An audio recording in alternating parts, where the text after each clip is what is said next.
Hey folks, this is Ben Gussel. How's it going? One more video, at least for tonight. Um,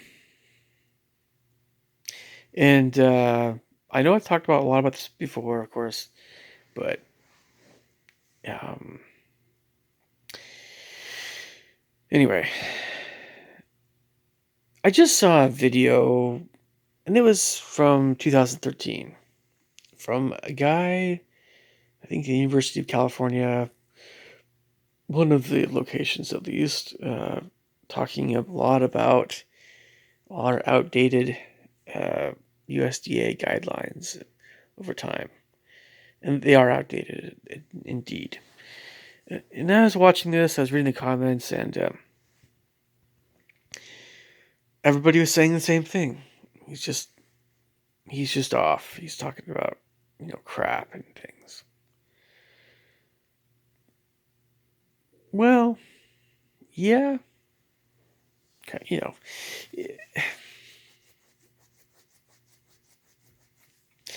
it goes kind of like this, like again, I mentioned this. I know I've mentioned this at least in one other video before. At least you can always kind of tell what you need to eat based on how other people are faring and what they eat.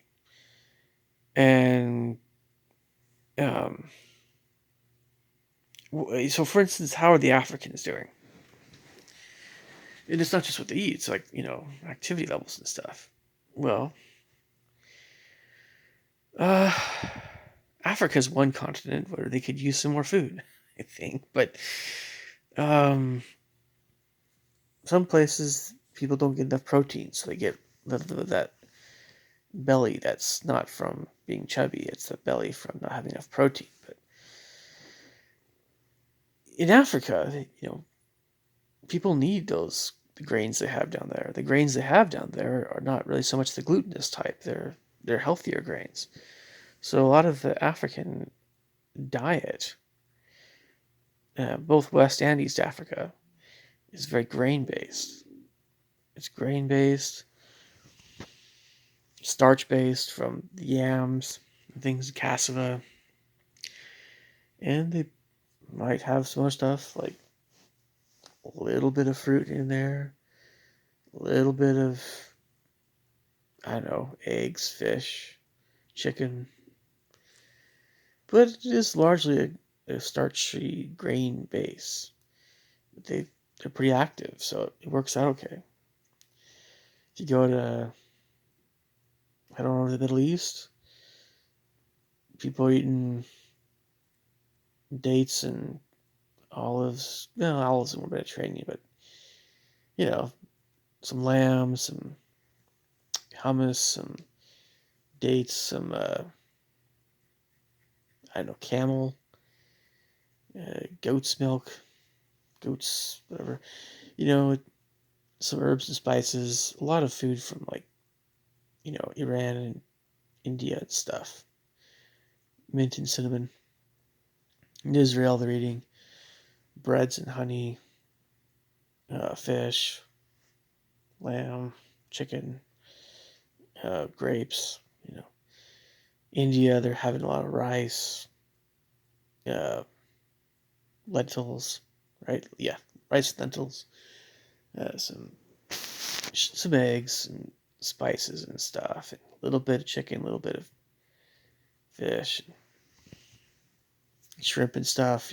South, north, it's breads that are healthier grains again. A little bit of dairy, like ghee butter and stuff. Uh, Paneer, you know, getting spices, a little bit of lamb, maybe chicken. Um, China, and you see how everybody's faring here, right? In the lifespans and their healthiness. China, again, rice, fish, vegetables. You know, so the soy sauce. They eat less meat than Americans, but they have some pork. Japan, they have a lot of vegetables and mushrooms and fish. Um, those three veggies, mushrooms, fish, rice also. They also have some tea. I don't think tea is a big thing, but they swear by their black and green teas, you know. Korea's, they do the kimchi. Polynesians, the traditional diet's healthier than the more recent ones, yes.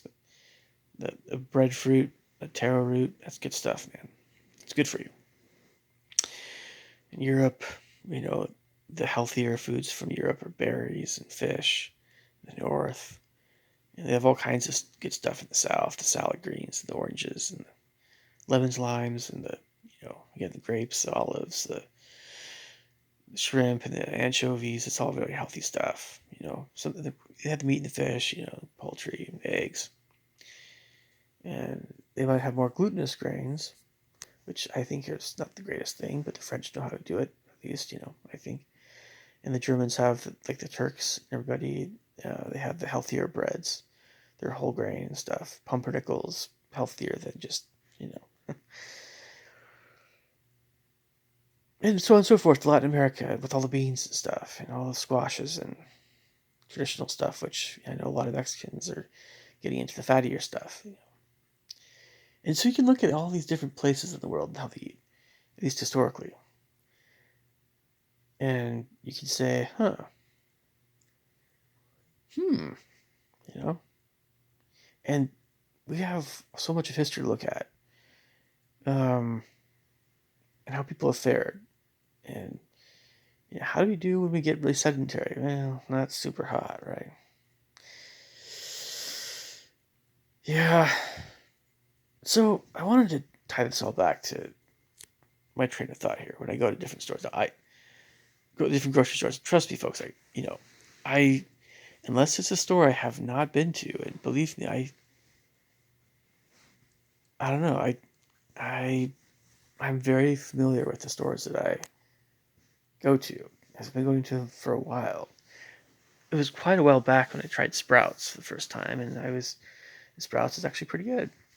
But I really haven't been to a truly new grocery store for a while. I've been to a lot of them. I've been to H Mart. I've been to Ranch 99. I've been to Waj and Maya's in Seattle. I've been to, of course, regularly PCC or Whole Foods or Trader Joe's or QFC or um, Sprouts. There's other ones, Country Farms Produce, I think, and there's a whole bunch of other ones. There's Fred Meyer I go to for just the water purification filters and stuff. And of course, there's always Safeway and Albertsons and stuff. And that's just the tip of the iceberg. There's others I go to as well. There's Hagen Foods and stuff. My mom goes to Costco sometimes to help her out with her stuff. But there's still others. And I know what these different stores have. So if I truly go to a place I have not been to before, I don't know what to expect as much. But I can tell you this much. This is again what I think.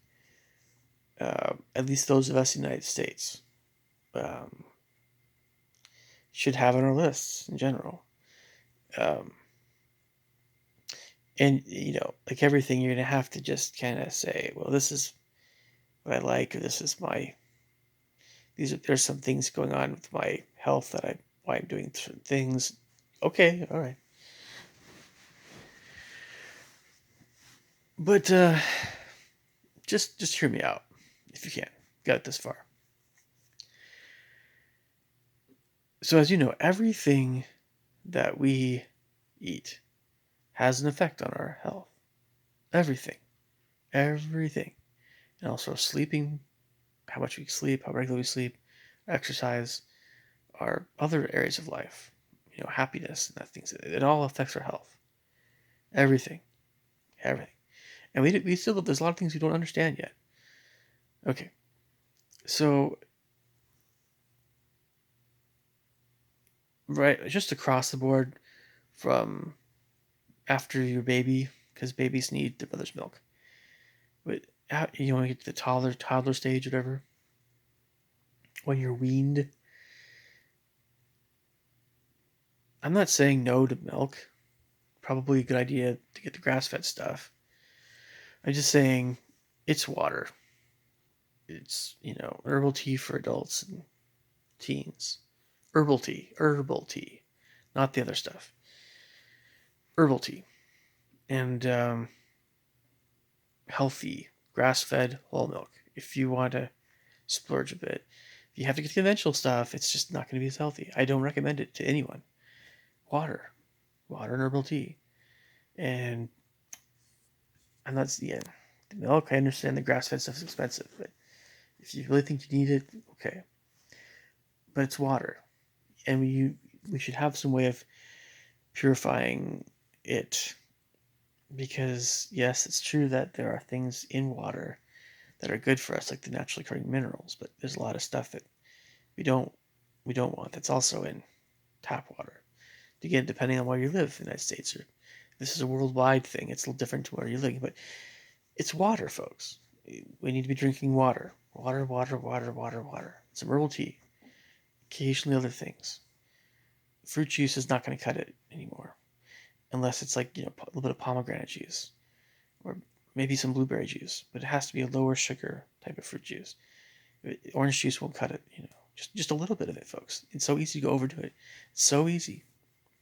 Especially with fruit juice. You just, if it doesn't have any fiber, it's so easy. You have no idea how easy it is.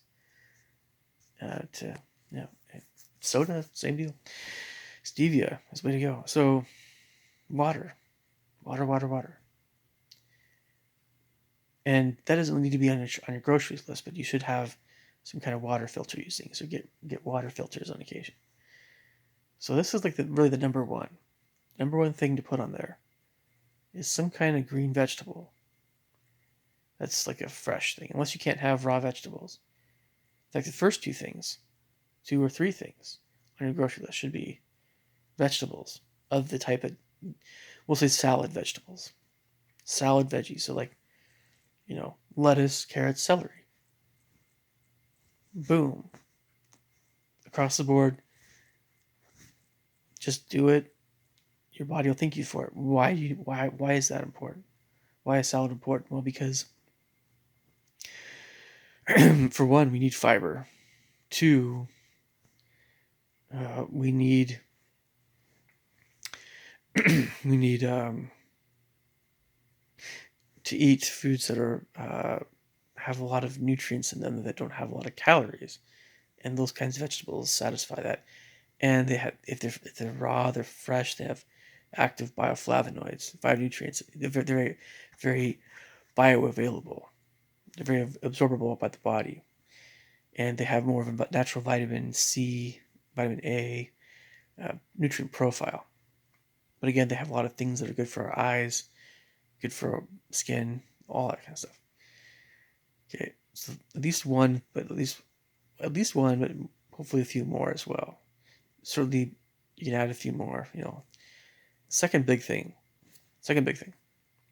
some kind of cooked green or cooked greens, and really it shouldn't just be one; it should be a few. So like broccoli, cauliflower, green beans. There you go. That's like maybe 6 things right there. But those 6 vegetables are, or something like that. They're very important to have. Also throw in some onions and mushrooms. Good idea too. Something in the allium family. Garlic, leeks. Trust me on this one. Just trust me, okay? All these vegetables are very nutrient dense. They have tons of minerals, tons of things that the body needs. And cooked greens have like minerals more. Maybe not so much the bioavailable like vitamin C and vitamin A. That's more fresh greens. But the cooked greens are going to have a lot of more minerals.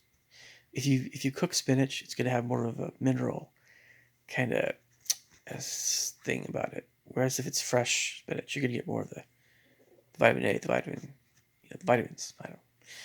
It's more in depth than that, but it changes its nutrient profile. Third up on your shopping list, and this is definitely noticing at least one, like maybe up to 3. Get some fruits in there, like an apple, a banana. Bananas are higher sugar, so just I understand if you don't get banana. Apples, bananas, and oranges, right? but you should probably have some kind of berry in there. So maybe consider like a blueberry and grapefruit in an apple, or blueberry orange apple is fine. But dark fruits and berries should be in there, and um, um, if you're not sure, I mean, maybe err on the side of um, blueberries, a little bit of raspberries, something like that. Um, Go for a berry, or even a few grapes over the pineapple, the mango. Um, I'm not saying no to that stuff. I'm just saying, um, on some level, berries are closer to vegetables. Like the strawberry grows very close to the ground, but berries are lower in sugar, and they have a lot of nutrients to them. They have those different colors. By all means, get the yellows and the oranges too. Sure, you know. Okay, so fresh greens, cooked greens, fresh fruit. Fourth thing on your list. It should be some kind of nuts and seeds, maybe some beans. So, like peanuts and some walnuts. Maybe throw in, if you're cooking, some lentils, maybe the third option. And these kinds of things will give you some fats, some proteins, um, that sort of thing. A bit more fuel food. And as an optional fifth area, some kind of whole grain like quinoa, amaranth, millet. Notice what kinds of grains I'm talking about. I just am not recommending anything with gluten. I don't think it's a good idea. If you love your oatmeal, cool. Just all I'm saying is no white bread, no pastries. Cut it out entirely. If you buy cereal, consider maybe going with kashi or something like that. Maybe don't have it every day. Oatmeal, maybe don't have it every day. Maybe. But gluten isn't doing you any good. It's not good for your gut. Okay, so those five things, or four, I should say. Two different kinds of vegetables, fruits, and then nuts, beans, or nuts, seeds, beans. Avocados in there too, you know, olives. And then, by all means, get a few different types of animal protein. Maybe an egg, chicken, fish. Red meat, here and there. Not every shopping trip. Not all the time. You can skip it, right? If you can afford it, get the higher quality stuff. If you can't afford it, maybe just be careful with the quality of the conventional stuff. That's all I'm saying. Your other foods you're eating should help counteract some of these negative sides to the conventional stuff. And I mentioned milk a while back for kids and stuff. I think whole milk, grass-fed whole milk is a good thing. It's just not quite as important as vegetables, perhaps. But growing kids need their calcium. So,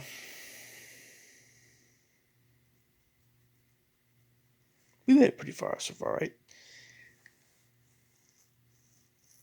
If I were to, if you'd add anything else to your list, honestly, just throw in some dark chocolate. If, again, you're okay with that. And then a few condiments, herbs and spices. That's really all you need. For the most part, yeah.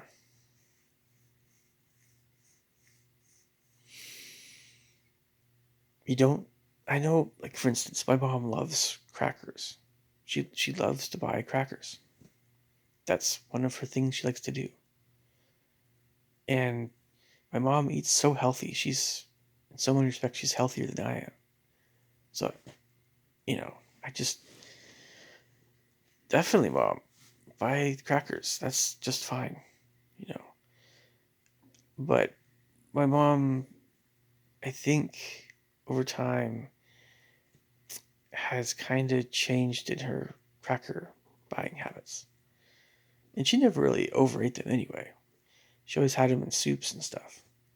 And a little bit here and there. Just a little bit. My mom likes the gluten. It helps her go to sleep at night sometimes, along with some other things, you know. She doesn't overeat animal protein. And that's there's a lot of different opinions about how much we should be eating animal protein. Um, but, I think as a general trend, a lot of women just don't have a whole lot of that stuff, especially when they get older. Men, we tend to have a bit more of that stuff, especially in the developed world. In the developing world, it might be a little different story, but last time I checked in the Somalian diet, they're having a lot of dairy. A lot of dairy, a lot of milk. Man, you know, but, you know, I think meat is like, the Maasai hunt meat. Meat has always been a teensy bit more of a guy thing. you know, but I guess what I'm trying to say is that if you go shopping and there are things that you forgot to get, I mean, there's always a question of what can you just not have to, what is kind of an extra? What is something that is just not really needed? Well, you know, a good example of this. If you're getting a fair amount of produce already, getting even more produce, like that extra cilantro or watercress or collard greens. And I'm looking right. I know. I get this stuff because I try to get through it. I do get through it, most of it. But again, if you get too much of it, it goes bad. Before you can get to it, it's just that it's it's really just a question of how much you can get through that fresh produce. But it's when it comes to vegetables, particularly vegetables, they're so nutrient dense per calorie. Um, and you get 3 or 4 different kinds of vegetables, which isn't really very much at all. Let's say you get 6 or 7 different types of vegetables for the week. You're doing pretty good there, and you're covering the bases well. Maybe you got cucumbers, maybe you got celery, maybe you got lettuce, and you got some broccoli, you got some onions. I mean, that's 6 different families. I see. Actually, botanically speaking, they're different, right? They're going to have a different nutrient profile per different vegetable. That's what you want. You want those differences rather than everything being the same, or 1 or 2 different, broadly speaking, different types of vegetables.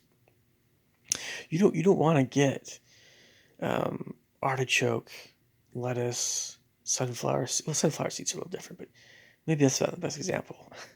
Well, I'm thinking of the Asteraceae, but I mean, if all you get are brassicas, that's actually you're doing pretty good there. But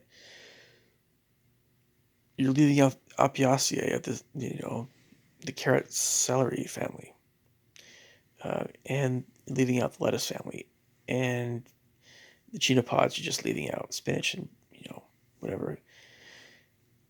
But again, that's just brassicas. You could do worse. But again, if you only get by broccoli, cauliflower, and it's just those 2, right? It's limited. It's not so good. Broccoli, cauliflower, collard greens, still limited. And if you don't even buy broccoli, man, geez, wow, that's just very, very important vegetable, in my opinion. But what we're after here, what we're after is getting what your body needs. Instead of doing that thing that one guy in Boston came up with, bless his heart, I just know. Why would you, Soylent Green or something like that? It's, whatever he came up with, I remember that thing. I don't know how that company fared. Getting that oatmeal-like thing that you just, I don't know. I don't know how that whole thing went. I just knew that, yeah, the guy liked tomatoes. This is a while back. No one wants to eat sludge all the time. Drink sludge, I should say. No. No.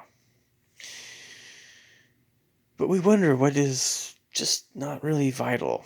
What can we eliminate? Well,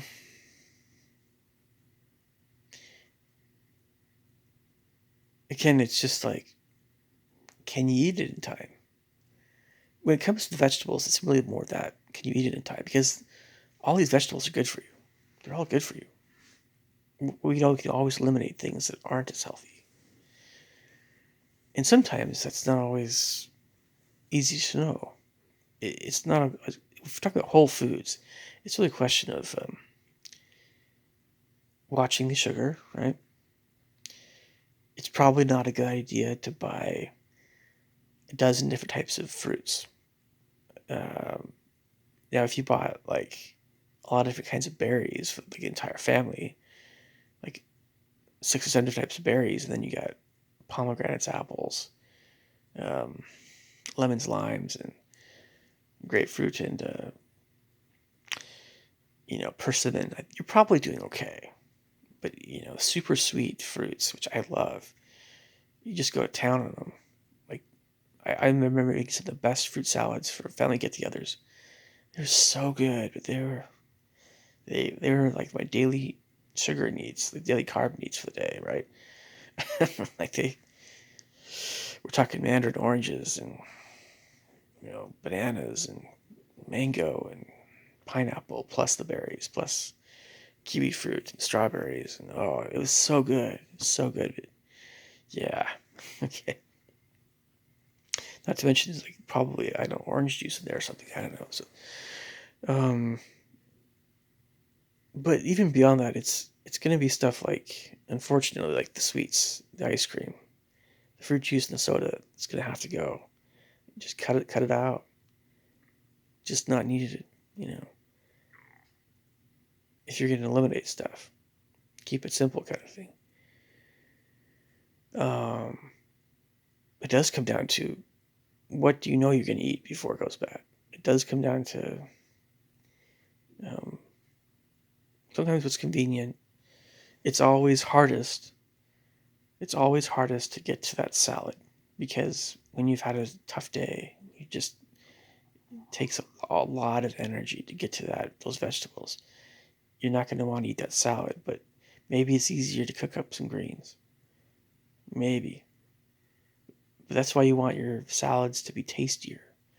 Go for maybe some of that herbs. Like mix some herbs. Get a basil and get a lettuce and some celery, and you're good. Just squeeze some lime on there, or not even, just leave it out. Have some apple cider vinegar on that stuff, or use your olive oil or something. But have some of those herbs, fresh herbs, to kind of make the salad come alive a little bit. Mint, basil, thyme, all that stuff. Um, and then try not to live with people that eat junk food, because it's gonna be hard, right? You guys, leave your thoughts and comments below. Catch you later. Take care.